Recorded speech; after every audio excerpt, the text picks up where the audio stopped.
Hey guys welcome to आम YouTube channel रे आज आम डिस्कसन करवा पासीबाद उपरे हैला +3 सेकेंड इयर थर्ड सेम पाई उद्दिष्ट कोर पेपर 6 रो यूनिट 3 रो टॉपिक होची पासीबाद रो उत्थान ए विषय आम डिस्कसन करिवे राइज ऑफ पासिज्म उपक्रम प्रथम विश्वयुद्ध पर अधिकांश राष्ट्र राजतंत्र पतन घटी और गणतंत्र प्रतिष्ठा लाभ करथिला। यूरोपर अधिकांश राष्ट्र साधारणतंत्र व्यवस्थार रूपांतरित होता। संक्षेप कहवाक गले 1919 मसीह 1929 मसीहा पर्यंत सारा मध्य गणतंत्र सारा पृथ्वी खूब अग्रगति करथिला। या दीर्घस्थायी हो पारिथिला नहीं, या दीर्घस्थायी हो पारिला नहीं। परवर्ती समय यूरोप एकछत्रवाद मुंड टेकिला। संक्षेप कहवाक गले से राष्ट्र पाई व्यक्ति को बलि देवार विश्वास करुथिले। वर्साइज चुक्ति इटाली को विफलता को आनी देइथिला। से सफलता हासिल करिथिबा राष्ट्रमानक सपेक्ष युद्ध करथिले मध्य पाइथिबा प्रतिश्रुति अनुଯାयी निजर स्वार्थ हासिल करिपारि नथिला। फଳରେ इटालीर लोकमाने मध्य दारिद्र्यता असंतोष और विशृंखला देखा जाइतिला। इटालीर नेतृवर्ग अनुभव करिथिले जे सेमाने युद्ध जय करी मध्य शांति पाइबाकू समर्थ होई नथिले। सेमाने एपरि एक व्यक्तित्व को नेता रूपे पाइबाकू इच्छा करुथिले जे तांकर जातीय इच्छा को परिपूर्ण करिवो। इटालीर एकछत्रवाद फासीवाद भावरे परिचित। यार नेता थिले बेनिटो मुसोलिनी। फासीवाद शब्दटी रोमान शब्द पासिओ PASCIO रु आसी जार अर्थ होची गोटाए गछाए बाड़ी बैंडल ऑफ रोड्स। या एकदा रोम विजयी मानक क्षमतार प्रतीक थिला। गोटे युद्ध पर यही आंदोलन एक आंदोलन रूपे यार सृष्टि होता। कम्युनिस्ट आंदोलन को विरोध करने यार एकमात्र लक्ष्य नथिला, बरं पूर्ववर्ती सरकार जो सब समस्या को समाधान करना तार मुकाबला करी ताको समाधान करिबार यार अन्यतम लक्ष्य थिला। पासीवादर उत्थानर कारण माने causes of the rise of fascism तार कारण गुड़िक कौन जानिबा। इटालीर फासीवादर उत्थान अनेक गुड़े कारण अच्छे। प्रथमे हैला जदिओ इटाली प्रथम विश्वयुद्ध जीतिथिबा गोष्ठी सपेक्ष युद्ध करिथिला, तथापि से युद्ध एक असफल राष्ट्र रूपे परिणत होता। से शांति राजीनामा शर्त संतुष्ट नथिला, कारण युद्ध समय लंडन चुक्ति रे जहाँ सब ताकू देवा प्रतिश्रुति दि जाइतिला से सब ताकू दि जाय नथिला। शांति सम्मेलन रे इटाली युगोस्लाविया स्वार्थ परस्पर विरोधी थिला। यही क्षेत्र में सहयोगी राष्ट्रगुड़िक युगोस्लाविया सपेक्ष थिला। फल इटाली असंतुष्ट होता। या तार स्वाभिमान प्रति कुठारगत करथिला। प्रोफेसर जे आम्पडेन जैक्सन मत प्रकाश करथिले जे इटालीर अधिवासी माने पृथ्वीवासी सम्मुखेर असम्मानित अनुभव करथिले।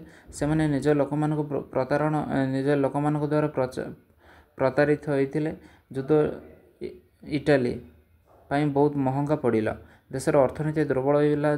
12,000 नियुत लीरा बा इटालीर टंका बजेट निहत पड़ला। द्वितीय युद्ध आरंभ होगा पर इटाली संपदर विनियोग सफल भाव कर नाला। फल इटालीर बेकारी समस्या मुंड टिकिला। यह लोक मध्य असंतोषर कारण होता। देशर सारा धर्मपट हड़ताल लगी रहा। भकिला लोक मैंने अनेक प्रकार हड़ताल करथिले। बारंबार दंगा संगठित होता। एपरि मध्यवित्त श्रेणीर लोक मैंने दरिद्र होगा लगिले। देश सामना करने अगणित समस्यार मुकाबिला करने तत्कालीन गणतांत्रिक सरकार निजक असमर्थ मन कले। वास्तव में सारा देश संपूर्ण भाव में राजनीतिक अस्थिरता देखा देइतिला। 1919 रु 1922 मसीहा मध्य इटालीर 6 गोटी मिलित सरकार गठित होता। लोक मैंने भावुतिले जे एपरि एक दुर्दिन रे केवल जड़े दृढ़ और क्षमताशाली सरकार देश को आगे नहीं पार।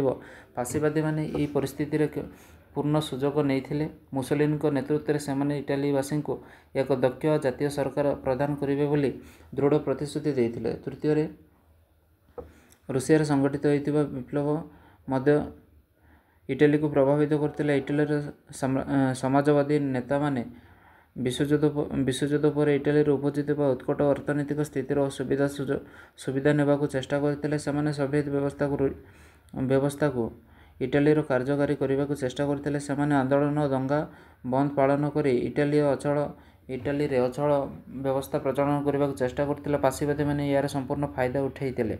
ଚତୁର୍ଥରେ, ଇଟାଲୀରେ ସେହି ସମୟରେ ପ୍ରଚଳିତ ଭୋଟଦାନ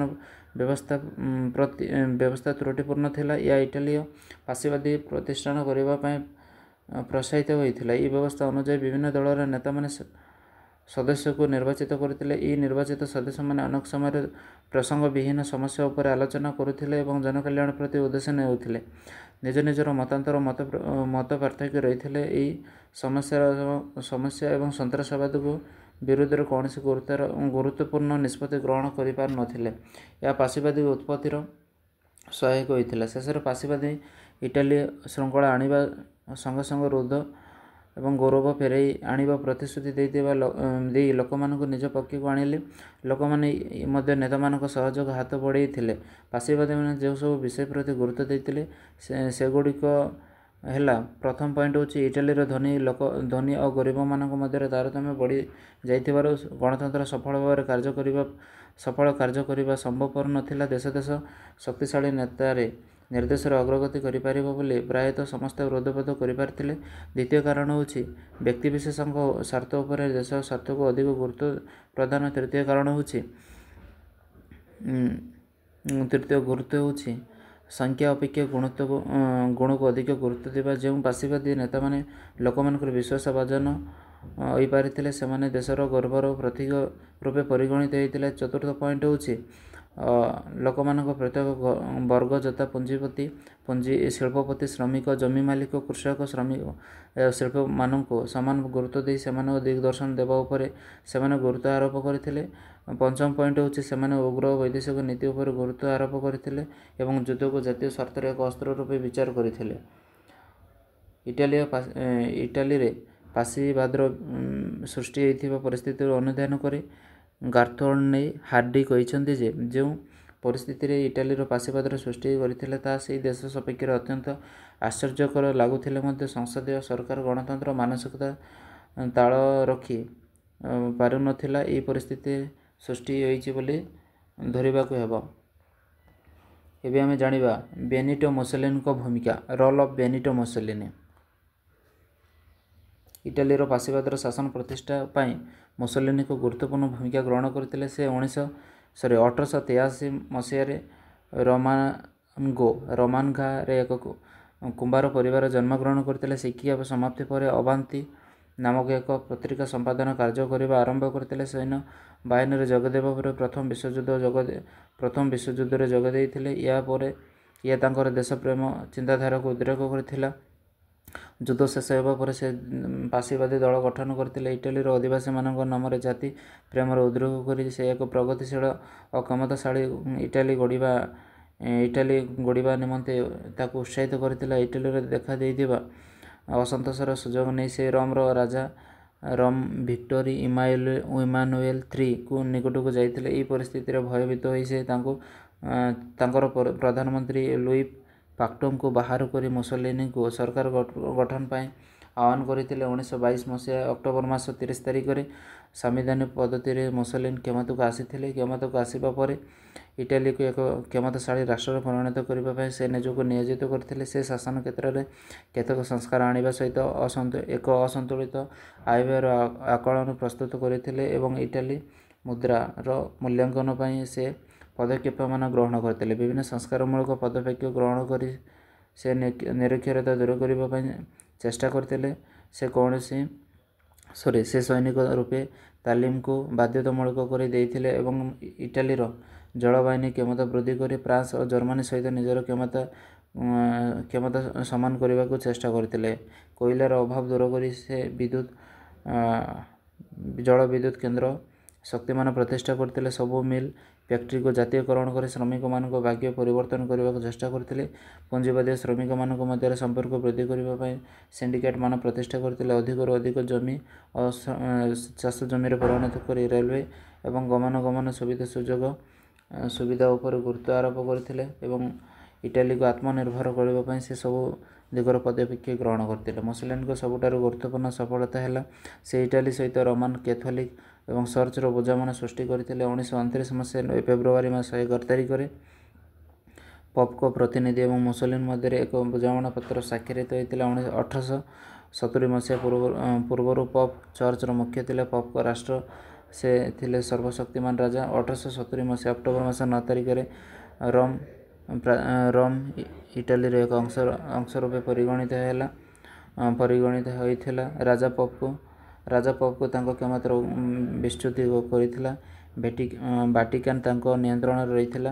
ବିସମାର୍କ ପପ୍ଙ୍କୁ ଆଞ୍ଚଳିକ ମନୋମାଳିନ୍ୟ ସମାଧାନର ଏକ ମାଧ୍ୟମ ରୂପେ ଗ୍ରହଣ କରିଥିଲେ। 1889 ମସିହାରେ ହୋଇଥିବା ହେଗ୍ ସମ୍ମିଳନୀ ସେମାନଙ୍କ ପ୍ରତିନିଧିମାନଙ୍କୁ ସ୍ୱୀକୃତି ମିଳିନଥିଲା ଏବଂ ଲିଗ୍ ଅଫ୍ ନେସନ୍ ପପ୍ଙ୍କୁ ଜଣେ ପ୍ରତିନିଧି ହିସାବରେ ଗ୍ରହଣ କରିନଥିଲେ। ପ୍ରଥମ ବିଶ୍ୱଯୁଦ୍ଧ ମଧ୍ୟ ତାପରେ ପପ୍ଙ୍କର ସମ୍ମାନ ବହୁ ପରିମାଣରେ ବୃଦ୍ଧି ପାଇଥିଲା। ପପ୍ଙ୍କ ଶାନ୍ତି ପ୍ରତିଷ୍ଠା ପାଇଁ ନିବେଦନ ଯୁଦ୍ଧ ଲିପ୍ତ ରହିଲେ ଏବଂ ସମସ୍ତ ରାଷ୍ଟ୍ରମାନଙ୍କୁ ପ୍ରଭାବିତ ହେଲେ। ମୁସୋଲିନି ଏବଂ ଭାଟିକାନ ଉଚ୍ଚ ପଦସ୍ଥ କର୍ମଚାରୀମାନଙ୍କ ମଧ୍ୟରେ ବୁଝାମଣା ହେଉଥିଲା। 1929 ମସିହାରେ ଲାଟେରାନ୍ ଚୁକ୍ତି ସମ୍ପାଦିତ ହୋଇଥିଲା ଏବଂ ଇଟାଲୀ ଭାଟିକାନକୁ ଗୋଟିଏ ରାଷ୍ଟ୍ର ଏବଂ ପପ୍ଙ୍କୁ ଜଣେ ଆନ୍ତର୍ଜାତୀୟ ବ୍ୟକ୍ତିତ୍ୱ ବୋଲି ବିବେଚନା କରିଥିଲେ। ଇଟାଲୀ ମଧ୍ୟରେ ବହୁ ଚର୍ଚ୍ଚକୁ ଯଥେଷ୍ଟ ଅଧିକାର ଏବଂ ସୁଯୋଗ ପ୍ରଦାନ କରାଯାଇଥିଲା। ରୋମ୍ ଓ କ୍ୟାଥୋଲିକ୍ ଧର୍ମକୁ ରାଷ୍ଟ୍ର ଧର୍ମ ରୂପେ ଗ୍ରହଣ କରାଯାଇଥିଲା।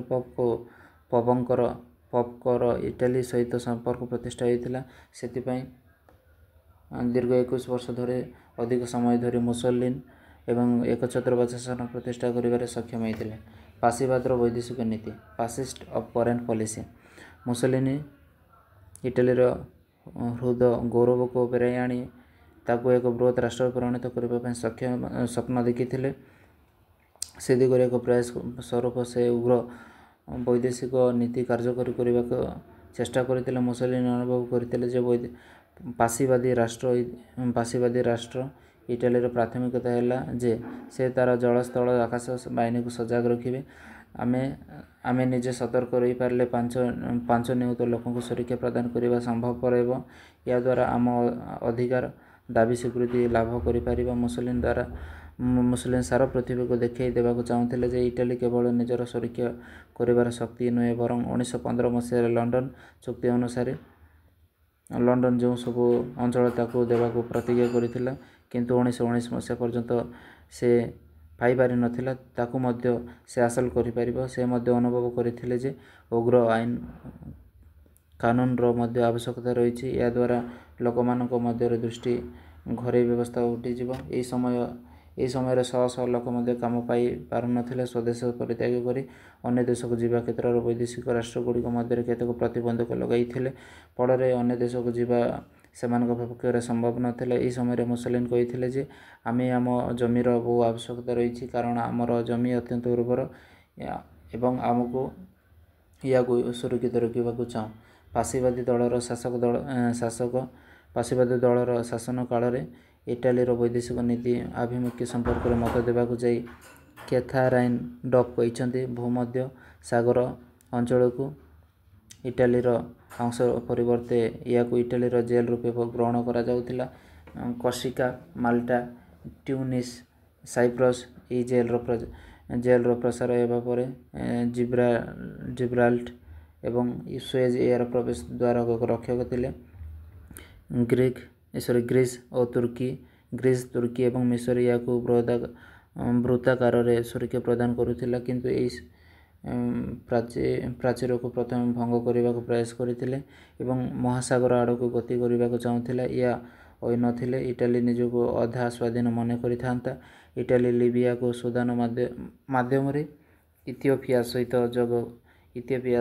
ଯୋଗ କରି ଫ୍ରାନ୍ସର ଉତ୍ତର ଆଫ୍ରିକା ମଧ୍ୟ ଦେଇ ଆଟଲାଣ୍ଟିକ୍ ଆଡ଼କୁ ଚାଲିଯାଇଥିଲା। ଫଳରେ ଇଟାଲୀ ଦକ୍ଷିଣ ପୂର୍ବ ୟୁରୋପ ଆଫ୍ରିକା ଓ ଯଦି ସମ୍ଭବ ହୁଏ ଆଗକୁ ମଧ୍ୟ ନିଜର ନିୟନ୍ତ୍ରଣ ଜାରି ରଖିବା ପାଇଁ ଆଗ୍ରହ ପ୍ରକାଶ କରିଥିଲା। ଏହି ନୀତିକୁ କାର୍ଯ୍ୟକାରୀ କରିବା ସମୟରେ ମୁସୋଲିନି ପ୍ରଥମେ ଦକ୍ଷିଣ ପୂର୍ବ ୟୁରୋପ ଉପରେ ନିଜର ଦୃଷ୍ଟି ନିକ୍ଷେପ କରିଥିଲେ। ଇଟାଲୀ ଏବଂ ଦକ୍ଷିଣ ପୂର୍ବ Europe Italy and of the south eastern Europe. 1923 ମସିହାରେ ଲୁସେନା ଚୁକ୍ତି ସମ୍ପାଦିତ ହୋଇଥିଲା। ଏହି ଚୁକ୍ତି ବଳରେ ଇଟାଲୀ 1920 ମସିହାରେ ଗ୍ରୀସ୍କୁ ପ୍ରଦାନ କରିଥିଲେ। ଡୋଡୋ କ୍ୟୁନିସ୍ ଦ୍ୱୀପକୁ ଫେରାଇ ପାଇଥିଲେ। ସେହିସବୁ ଇଟାଲୀର ସୈନ୍ୟବାହିନୀ କର୍ଫ୍ୟୁ ଦ୍ୱୀପ ଆକ୍ରମଣ କରି ତାକୁ ନିଜ ଅଧୀନରେ ରୋକି ଆଣିଥିଲେ। ପରେ ଗ୍ରୀସ୍ ସମ୍ପର୍କରେ ଲିଗ୍ ଅଫ୍ ନେସନ୍ ଏକ ଅଭିଯୋଗ ଆଣିଥିଲା। ଲିଗ୍ ଅଫ୍ ନେସନ୍ ହସ୍ତକ୍ଷେପ ଫଳରେ ଗ୍ରୀସଠାରୁ ଉପଯୁକ୍ତ କ୍ଷତିପୂରଣ ବଦଳରେ କର୍ଫ୍ୟୁ ଇଟାଲୀ ମୁକ୍ତ କରି ଦେଇଥିଲା। ଏହା ମୁସୋଲିନିଙ୍କ ସମ୍ମାନର ବହୁ ଗୁଣରେ ବଢ଼ାଇ ଦେଇଥିଲା। 1924 ମସିହା ଜାନୁଆରୀ ମାସରେ ଇଟାଲୀ ଯୁଗୋସ୍ଲାଭିଆ ସହିତ ରୋମ୍ ଚୁକ୍ତି ସମ୍ପାଦିତ କରିଥିଲା। ଏହାଦ୍ୱାରା ସ୍ୱାଧୀନ ରାଷ୍ଟ୍ର ଫିଉମେ ଦୁଇ ଭାଗରେ ବିଭକ୍ତ ହୋଇଯାଇଥିଲା। ଫିଉମେ ସହର ଇଟାଲୀର ଅଧୀନକୁ ଯିବା ବେଳେ ପୋର୍ଟୋ ଏବଂ ବେରୋଜ ଯୁଗୋସ୍ଲାଭିଆ ଅଧୀନକୁ ଚାଲିଯାଇଥିଲା। 1916 ମସିହାରେ ଇଟାଲୀର ଡିରାନାଇଟ୍ ଆଲବାନିଆ ସହିତ ଏକ ଚୁକ୍ତି ସମ୍ପାଦନ କରିଥିଲା, ଯାହାର ଫଳରେ ଆଲବାନିଆ ଇଟାଲୀ ଉପରେ ନିର୍ଭରଶୀଳ ହୋଇପଡ଼ିଲା। ପରବର୍ତ୍ତୀ ସମୟରେ ବିନା ବାଧା ପ୍ରତିବନ୍ଧକରେ 1939 ମସିହାରେ ଇଟାଲୀର ଆଲବାନିଆକୁ ଜୟ କରିଥିଲା।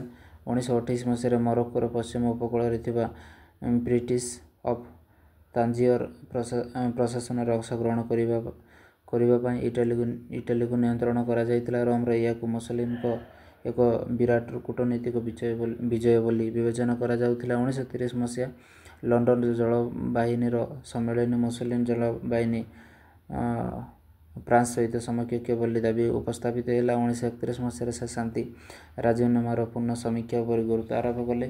ଏହି ସମସ୍ତ କ୍ଷମତା ନେଇ ମୁସୋଲିନି ଆଡ୍ରିଆଟିକ୍ ଉପରେ କର୍ତ୍ତୃତ୍ୱକୁ ଶକ୍ତିଶାଳୀ କରିବା ଏବଂ ଭୂମଧ୍ୟ ସାଗର ଅଞ୍ଚଳରେ ତା'ର ସମ୍ମାନ ବୃଦ୍ଧି କରିବାକୁ ଚେଷ୍ଟା କଲେ। ଏହା ପରେ ସେ ଦକ୍ଷିଣ ପୂର୍ବ ୟୁରୋପକୁ କୂଟନୈତିକ ଏବଂ ବ୍ୟବସାୟିକ ଶକ୍ତିରେ ସହାୟତା କରିଥିଲେ।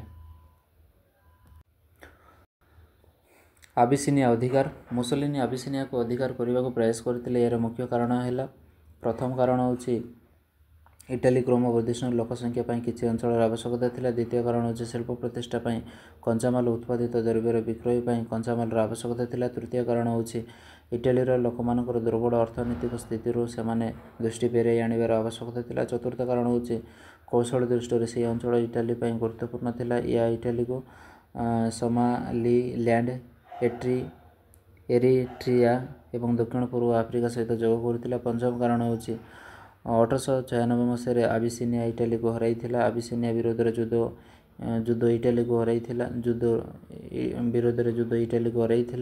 ଆବିସିନିଆ ବିରୋଧରେ ଯୁଦ୍ଧ ଇଟାଲୀର ଲୋକମାନଙ୍କ ମଧ୍ୟରେ ଦେଶପ୍ରେମ ସୃଷ୍ଟି କରି ପାରିବ ବୋଲି ଆଶା କରାଯାଉଥିଲା। ବେନିଟୋ ମୁସୋଲିନି ଆବିସିନିଆ ବିରୋଧରେ କର୍ମପନ୍ଥା ବହୁ ଦିନରୁ ସ୍ଥିର କରିଥିଲେ ମଧ୍ୟ ଜିତିବା ନିଶ୍ଚିତ ନ ହେବା ପର୍ଯ୍ୟନ୍ତ ତାକୁ କାର୍ଯ୍ୟକାରୀ କରିନଥିଲେ। ଜାପାନ ଦ୍ୱାରା ମାଞ୍ଚୁରିଆ ଜୟ ପ୍ରତି ଲିଗ୍ ଅଫ୍ ନେସନ୍ ଅନ୍ୟାନ୍ୟ ବୃହତ ଶକ୍ତିମାନଙ୍କ ଦୃଷ୍ଟିକୋଣରୁ ଅନୁଭବ କରି ମୁସୋଲିନି ଅନୁଭବ କରିଥିଲେ ଯେ ମିଳିତ ସୁରକ୍ଷା ବ୍ୟବସ୍ଥା କାର୍ଯ୍ୟକାରୀ ହୋଇଥିଲେ ମଧ୍ୟ ପୃଥିବୀର କୌଣସି ଶକ୍ତି ତାକୁ ଆବିସିନିଆ ଜିତିବା କ୍ଷେତ୍ରରେ ପ୍ରତିରୋଧ କରାଯାଇପାରିବ ନାହିଁ। ଏହା ବ୍ୟତୀତ ଅର୍ଥନୈତିକ ଦୁର୍ବଳ ସ୍ଥିତି ହେତୁ ୟୁରୋପର ରାଷ୍ଟ୍ରନୀତିଜ୍ଞମାନେ ସେମାନଙ୍କ ସ୍ଥିତି ସୁଧାରି ଆଣିବା ପାଇଁ ଲାଗିପଡ଼ିଲେ। ଆନ୍ତର୍ଜାତିକ କ୍ଷେତ୍ରରେ ରାଷ୍ଟ୍ରନୀତିଜ୍ଞମାନେ ଇଗଲଙ୍କ ଉତ୍ଥାନ ଏବଂ ତାଙ୍କର ଉଗ୍ର ଆଇନ କାନୁନ ସମ୍ପର୍କରେ ଚିନ୍ତନ କରିଥିଲେ। ଏହି ସୁଯୋଗରେ 1935 ମସିହା ଅକ୍ଟୋବର ମାସରେ ଇଟାଲୀର ସୈନ୍ୟବାହିନୀ ଆବିସିନିଆ ପ୍ରବେଶ କରିଥିଲେ। ସଙ୍ଗେ ସଙ୍ଗେ ଲିଗ୍ ଅଫ୍ ନେସନ୍ସ ପରିଷଦରେ ଘୋଷଣା କରିଥିଲା ଯେ ଇଟାଲୀ ଯୁଦ୍ଧ ଘୋଷଣା କରି ଚୁକ୍ତି ଧାରା 12କୁ ଉଲ୍ଲଂଘନ କରୁଛି। 2 ଦିନ ପରେ ଲିଗ୍ ଓ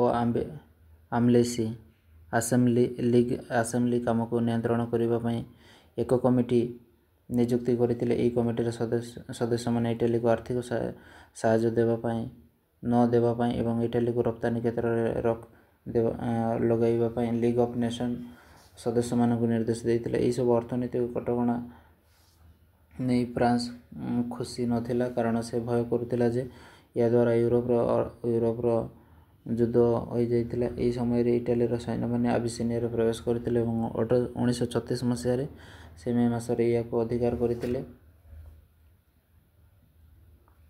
ଗାରଥୋର୍ନ ହାର୍ଡିଙ୍କ ମତରେ ଆବିସିନିଆ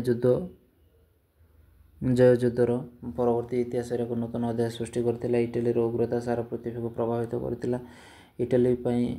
ଇଂଲଣ୍ଡ ପାଇଁ ଏହା ତା'ର ବୈଦେଶିକ ନୀତିର କେନ୍ଦ୍ରବିନ୍ଦୁ ଥିବା ଅନୁଷ୍ଠାନ ବିଳୟ କହିଲେ ଅତ୍ୟୁକ୍ତି ହେବ ନାହିଁ। ଫ୍ରାନ୍ସ ତାର ଏକ ବଡ଼ ଶତ୍ରୁଠାରୁ ମୁକ୍ତି ପାଇଲା। ଇଟାଲୀର ଡାନ୍ୟୁବ ଅଞ୍ଚଳରେ ପ୍ରଭାବ ହ୍ରାସ ଯାଇଥିଲା ଏବଂ ବ୍ରେନର ଜର୍ମାନୀ ସ୍ଥିତି ସ୍ପଷ୍ଟ କରିଥିଲା। ଦୁଇ ବିଶ୍ୱଯୁଦ୍ଧ ମଧ୍ୟବର୍ତ୍ତୀ ସମୟରେ ମୁସୋଲିନି ଅଷ୍ଟ୍ରିଆ ଏବଂ ଜର୍ମାନୀ ମିଶ୍ରଣକୁ ବିରୋଧ କରୁଥିଲେ, କାରଣ ତାଙ୍କର ଆଶଙ୍କା ହୋଇଥିଲା ଏପରି ଏକ ମିଶ୍ରଣ ୟୁରୋପର ଇଟାଲୀର ପ୍ରଭାବକୁ ହ୍ରାସ କରିପାରିବ। 1931 ମସିହାରେ ସେ ଅଷ୍ଟ୍ରିଆ ହଙ୍ଗେରୀ ମଧ୍ୟରେ ଅର୍ଥନୈତିକ ମିଶ୍ରଣକୁ ବିରୋଧ କରୁଥିଲେ। 1934 ମସିହାରେ ନାଜିମାନେ ଆନ୍ଦୋଳନ କରିଥିଲେ ଏବଂ ଅଷ୍ଟ୍ରିଆର ଚାନ୍ସେଲର ଡଲଫସ୍ଙ୍କ କ୍ଷତ ବିକ୍ଷତ କରିଦେଇଥିଲେ। ଏହି ସମୟରେ ମୁସୋଲିନି ଅଷ୍ଟ୍ରିଆକୁ ସାହାଯ୍ୟ କରିଥିଲେ, ଫଳରେ ଜର୍ମାନୀ ଅଷ୍ଟ୍ରିଆକୁ ଜୟ କରିପାରିନଥିଲା।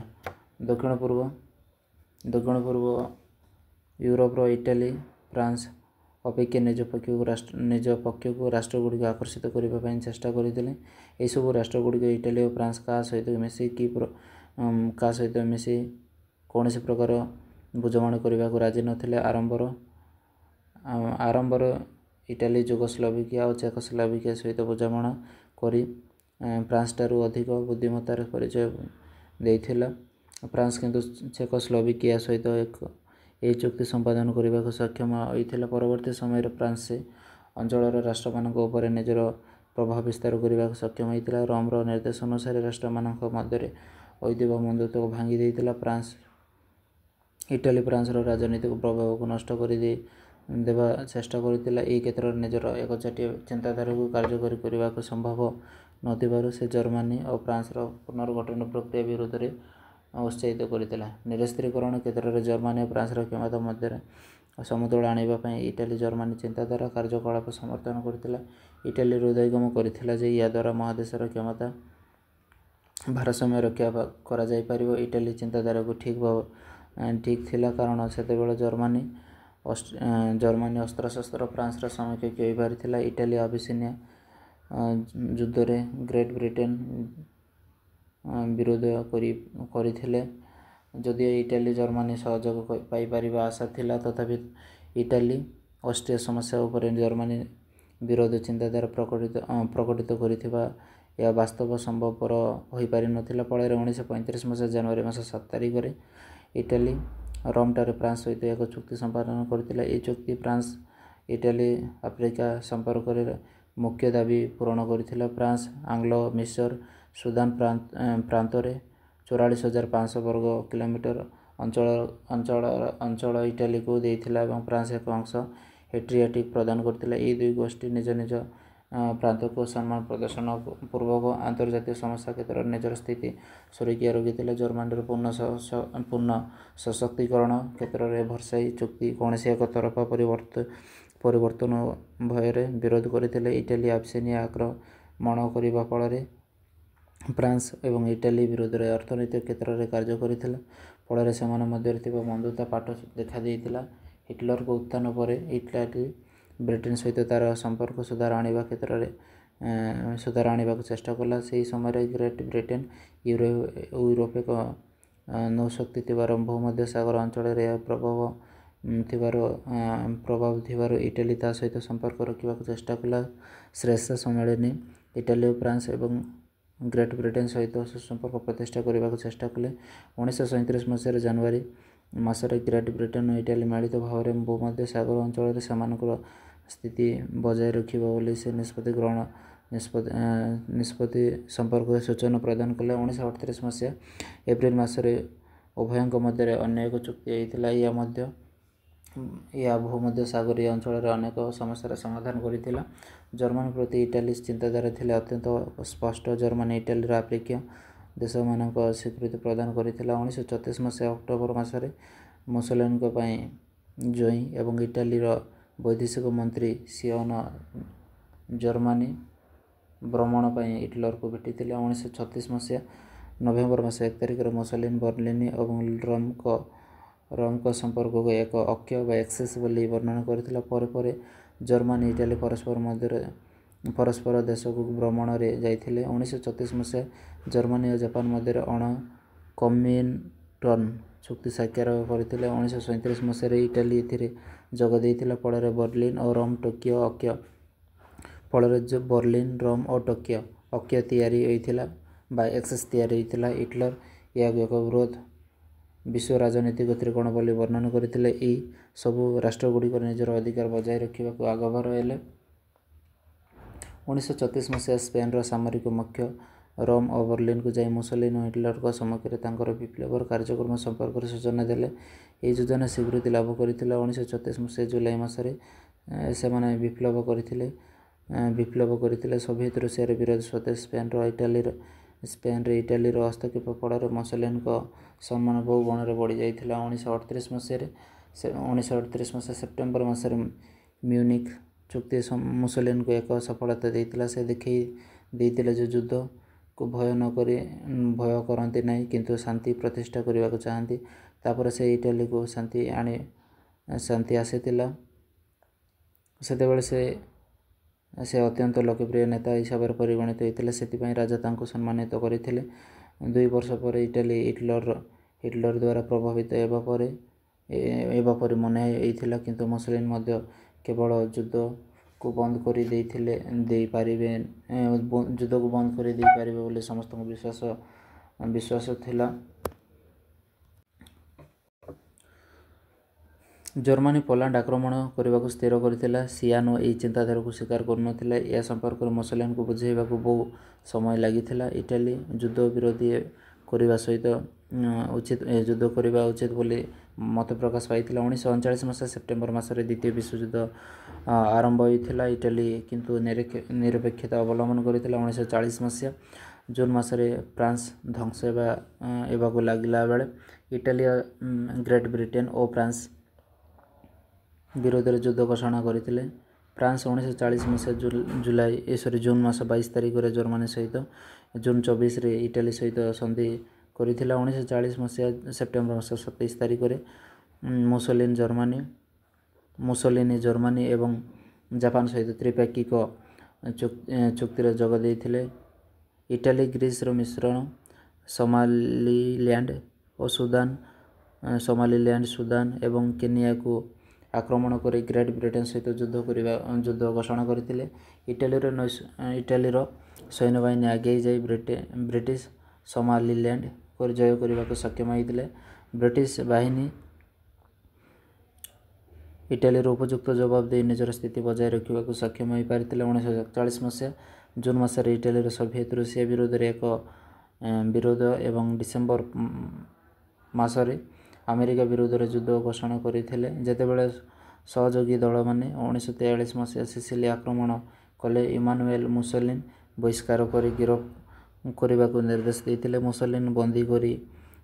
ମୁସୋଲିନିଙ୍କୁ ବନ୍ଦୀ କରିବା ପରେ ମାର୍ଶାଲ ବଡ଼ଗୋଲିଓ ପ୍ରଧାନମନ୍ତ୍ରୀ ହେଲେ। ନୂଆ ପ୍ରଧାନମନ୍ତ୍ରୀ